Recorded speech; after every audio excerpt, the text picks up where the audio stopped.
et bienvenue dans ce nouvel épisode de l'Église Ensemble. Aujourd'hui, nous retrouvons le pasteur Eugenio Romano, pasteur de l'Église de Montpellier. Il va nous partager une réflexion sur la famille, plus particulièrement la famille d'Adam et Ève, de Caïn et Abel. Comme d'habitude, un pasteur se tiendra dans le chat. Quant à moi, je vous retrouve après. Bon visionnage.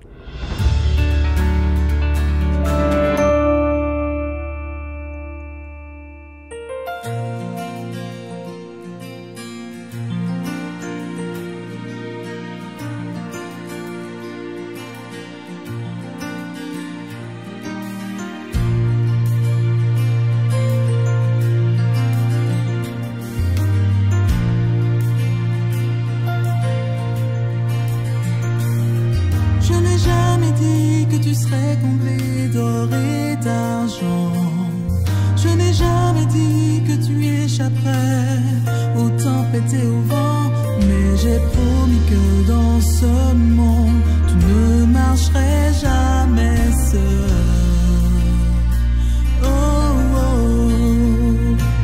Et je t'ai dit, regarde toujours vers le ciel.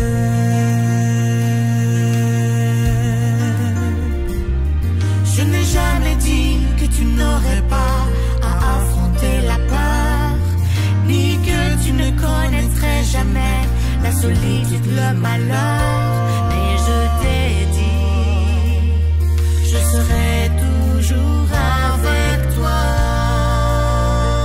Oh, oh, oh. Et je t'ai promis ma force dans les combats. Tu sais que si je promets, je ne trahis jamais. Ma grâce sera suffisante au cœur de la tourmente. Mon amour te soutiendra, il ne faillira pas. J'en fais la promesse, j'en fais la promesse, accepte-la.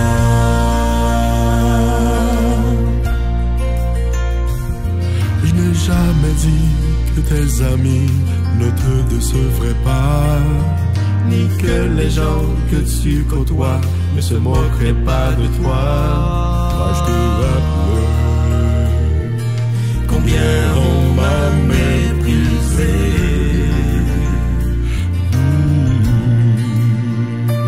Et souviens-toi, mes voix ne sont pas tes voix.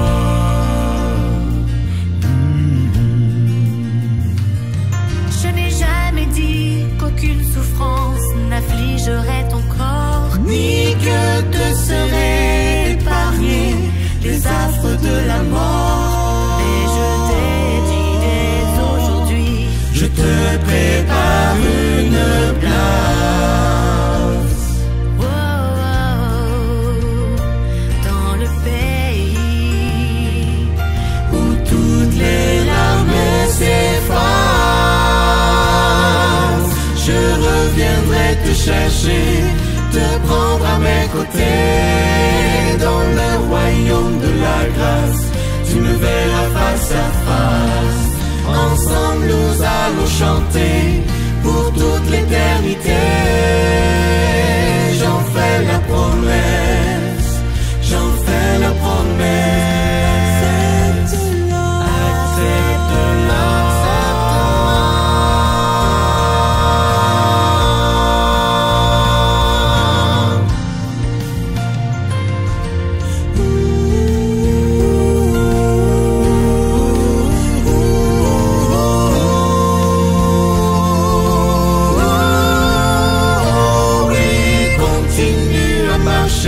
Surtout ne t'arrête pas. Dans le doute, dans l'obscurité, ma lumière t'éclairera.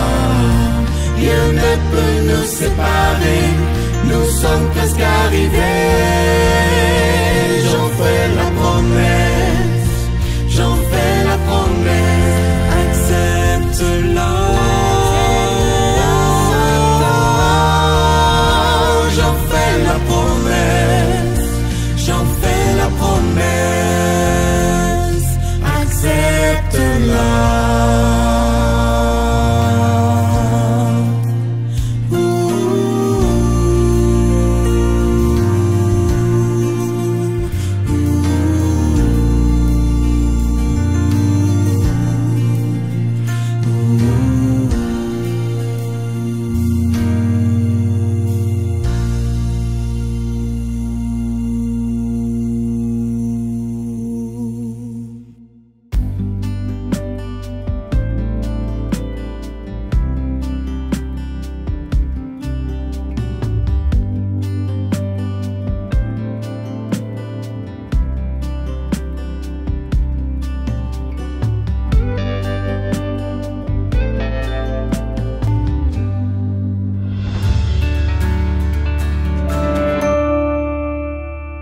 à tous.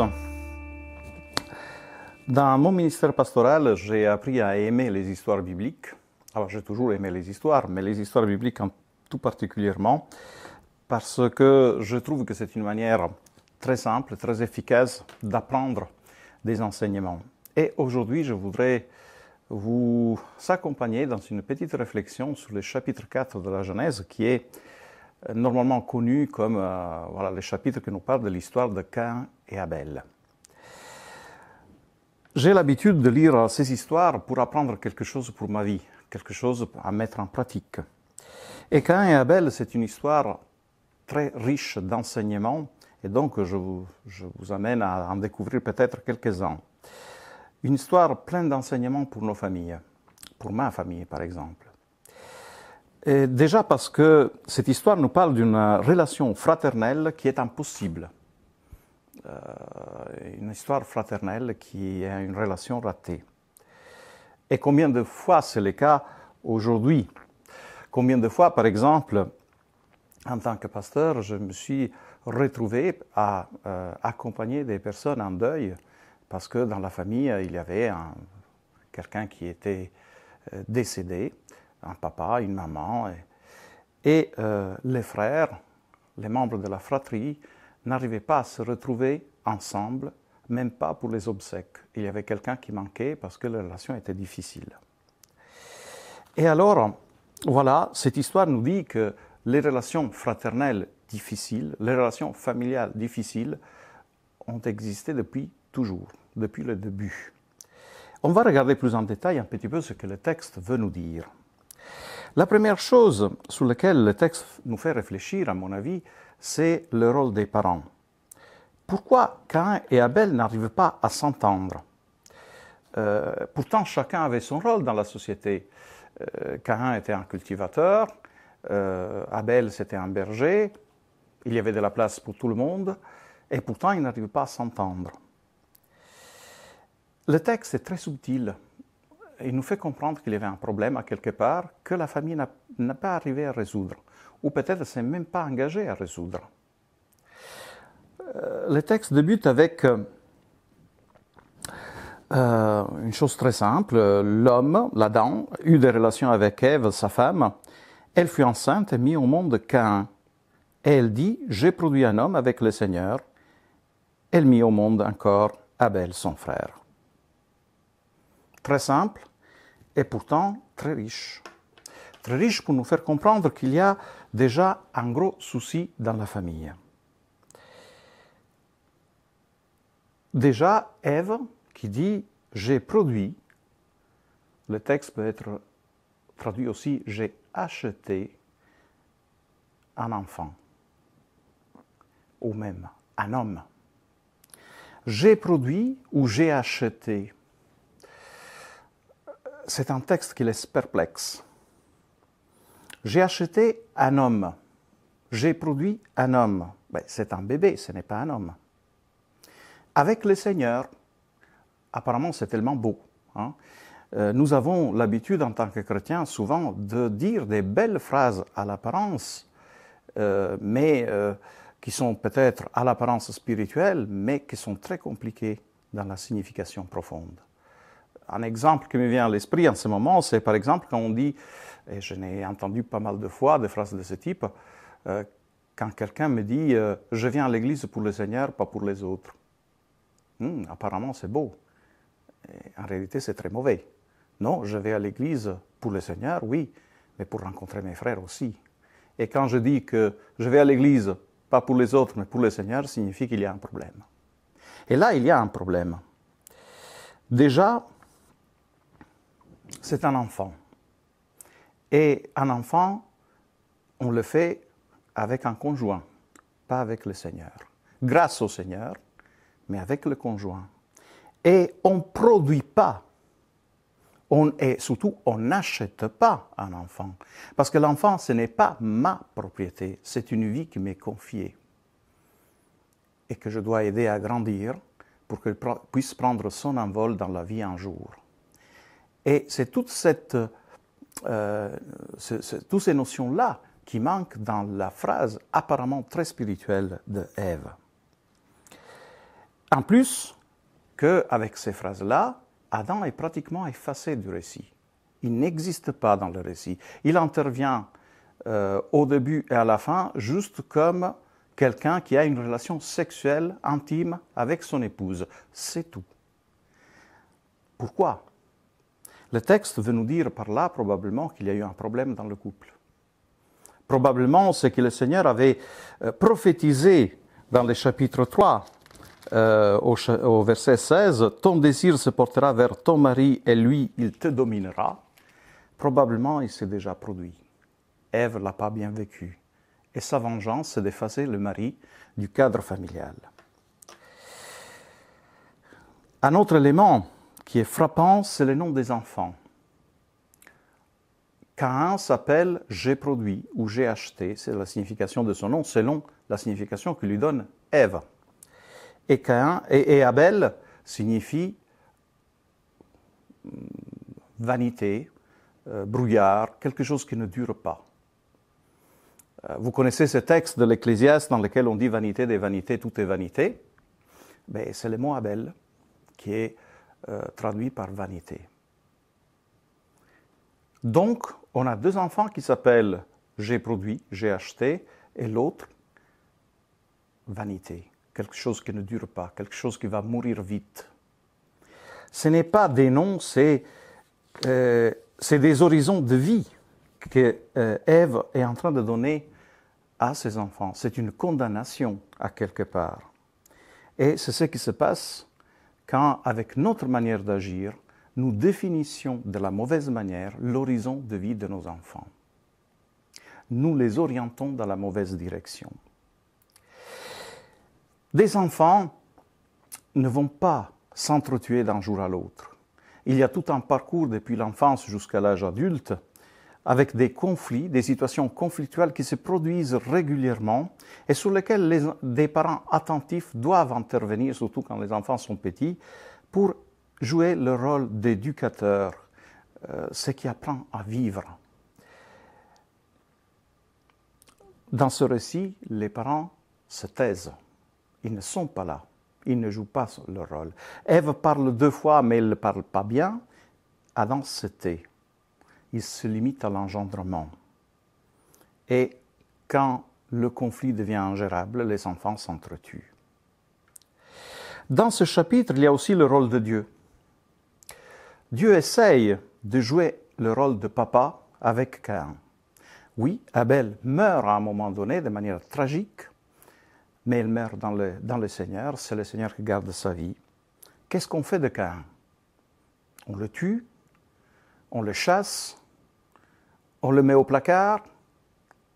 Mais le Seigneur choisit un autre chemin. Il lui dit, tu seras errant dans les pays de l'errance. Et personne ne pourra pas te toucher, je te mets une marque qui va te protéger.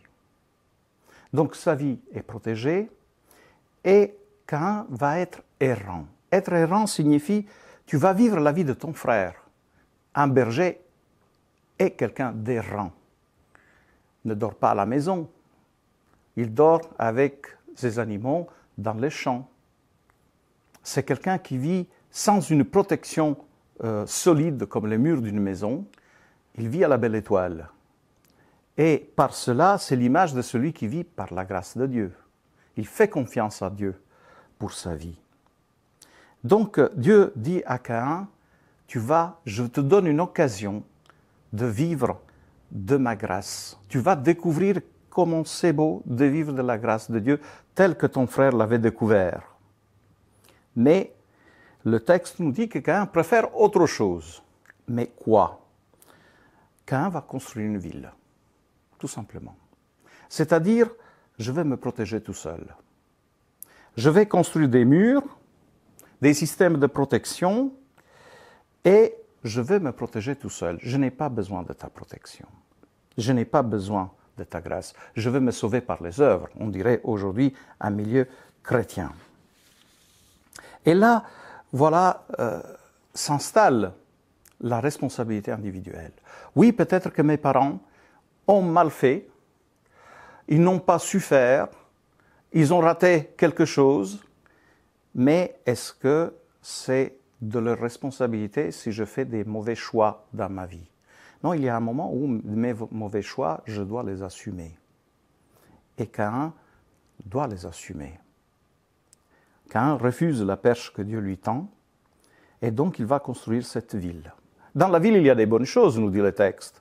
Il y a de l'art, il y a de l'artisanat, il y a de l'élevage, donc il y a du commerce, il y a une vie économique qui se joue, il y a de la musique, c'est plein de belles choses. Mais il y a aussi autre chose qui va avec. Il y a la violence. Et vous avez ce personnage, Lémec, qui glorifie sa violence auprès de ses femmes. J'ai tué un garçon parce qu'il m'a fait une égratignure. Mais c'est une violence aussi sur les femmes, parce que le poème de Lémec est dit, il est prononcé pour faire peur à ces deux femmes, Ada et Tsilla. Et le texte, d'une manière subtile, nous montre comment ça a changé la vie familiale depuis la création jusqu'à ce moment-là, parce qu'à la création, vous vous rappelez qu'Adam avait prononcé un poème quand il a vu Ève pour la première fois. Celle-là, elle est la chair de ma chair. Là, par contre, le poème, il est violent. Il est fait pour faire peur aux femmes. Faites attention, parce que sinon, vous allez finir comme le garçonnet que j'ai tué, pour 3 fois rien. Et la violence se voit aussi que, par le fait que pour la première fois dans le texte biblique, il y a la polygamie qui s'installe. Un homme qui prend 2 femmes. Et probablement, il y a même plus. Parce qu'à un moment donné, il y a un personnage féminin qui est nommé, qui s'appelle Naama, qui veut dire probablement la belle, et que selon certains traducteurs, pourrait être le nom général qu'on donnait aux prostituées à cette époque-là. Donc, prostitution aussi. Quel est le résultat de tout ça? Mais le résultat de tout ça, c'est qu'à partir de Caïn, à partir du fils de Caïn, il y a 6 générations dans la généalogie de Caïn jusqu'à Lémec. Et à la 6e génération, il n'y a plus rien. Et une subtilité du texte qui nous dit à quelque part, oui, Abel, il est mort, mais il est mort dans la grâce de Dieu. Tué par son frère. Mais ce frère, en suivant son chemin, en refusant la perche de Dieu, qu'est-ce qu'il a fait à son tour? Il s'est donné la mort lui-même.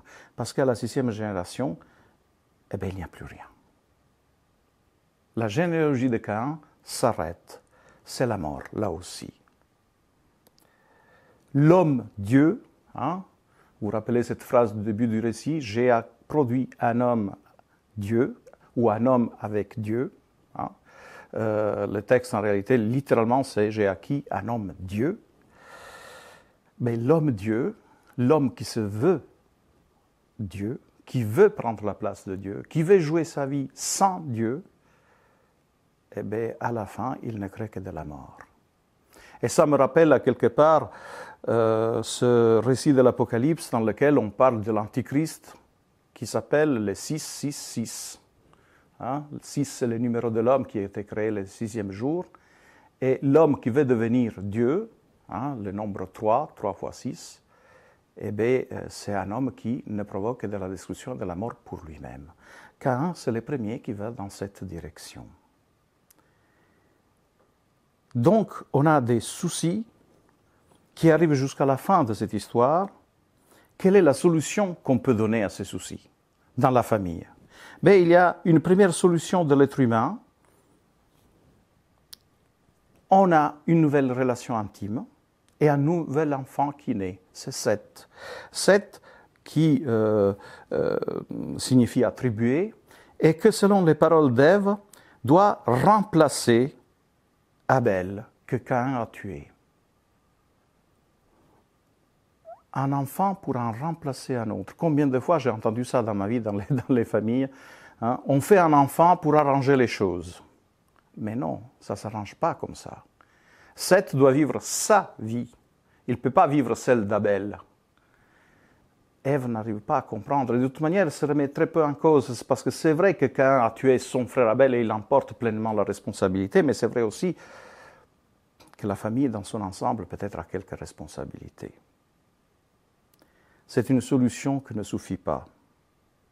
L'autre solution à laquelle l'humanité, les descendants de Seth, arrivent à quelque part, petit à petit, c'est qu'il faut invoquer le nom du Seigneur.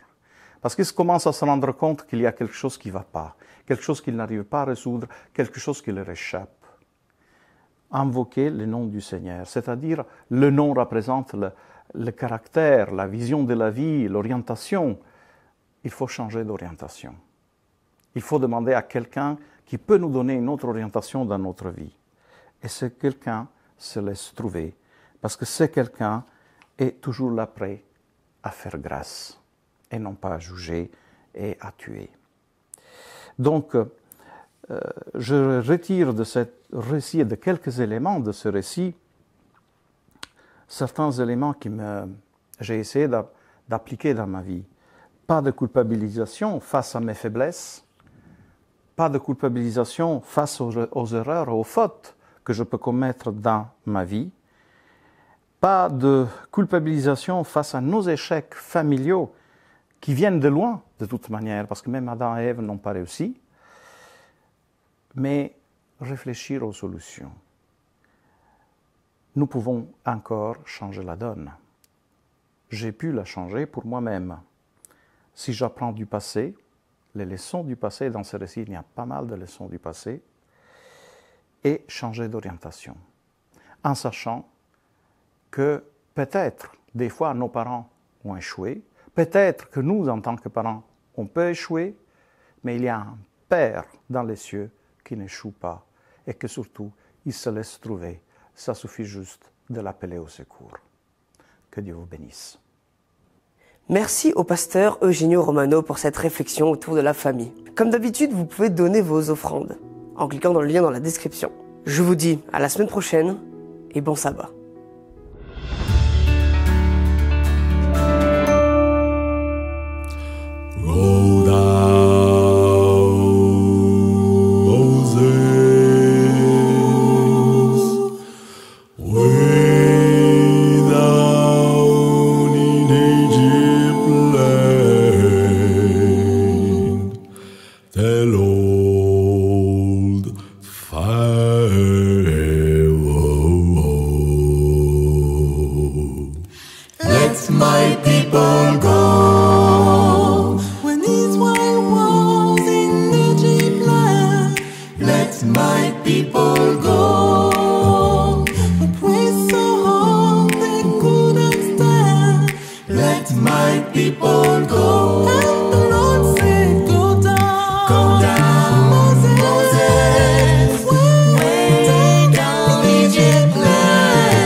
Let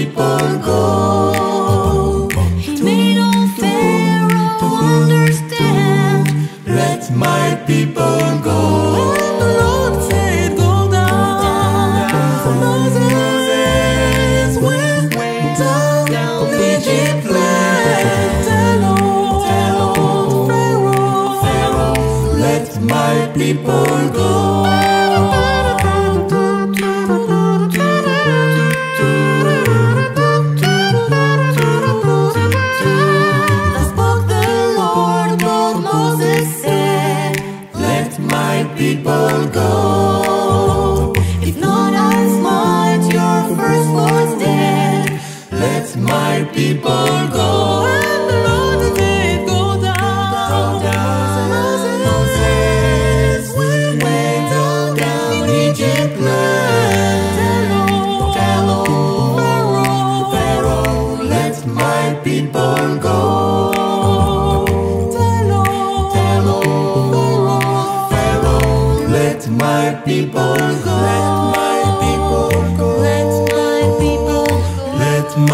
people